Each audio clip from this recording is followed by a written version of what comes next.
We get fatigued. We get worn out. We go negative. The world's negative. It can dogpile on in an instant.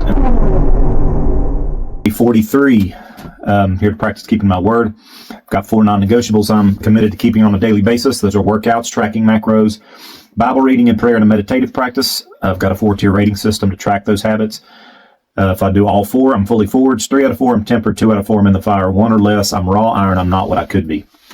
I'm coming in fully forged today. However, man, it was a difficult week. As the week went on, getting towards the end of the week, the fatigue setting in, the pain. I work out too hard. I've got to pull back a little bit. My problem is I'm addicted to weight training because it feels good. Once I get into it, it feels good. I get like, runners get a runner high. I get a lifter's high. Blood oxidation levels go up. Dopamine floods the system. I feel great for, a couple hours, 2-3 hours after I work. But after it wears off, man, just the pain, the fatigue. I'm getting up super early in the morning. I'm working a really difficult, hard job. It's very physical, demanding. So I've got to tune it back a little bit. I've got to use some wisdom in my workouts. Stop going to failure every workout. I've got to start doing some mobility work. I need to work on my diet as well. I'm eating too much. I feel like I'm just trying to eat like a bodybuilder would. It's not necessary. It's not what I'm trying to do. I'm just trying to stay on top of that appetite. I eat whole foods. That's what I do. But if I don't want to eat a lot, if I want to do some fasting, because that's something I'm doing as I'm older, I'm 52 years old, I'm a lifetime natural. That means that my recoverability is natural. I'm not getting any enhancement or any help. I might get in an ice bath, but I've got to be wise.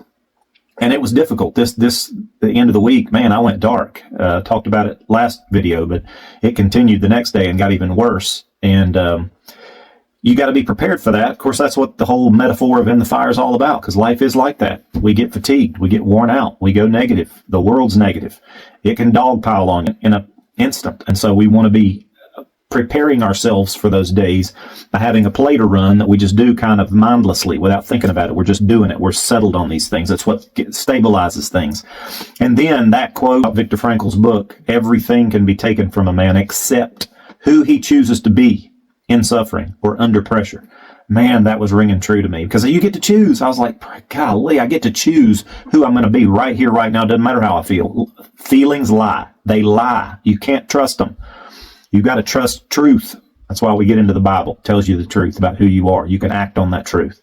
And we want to practice acting in truth. And so I'm making some adjustments because life's difficult. It's up and down all around, but we can root ourselves in immovable truths, and that is the difference maker. So don't follow me, follow the path.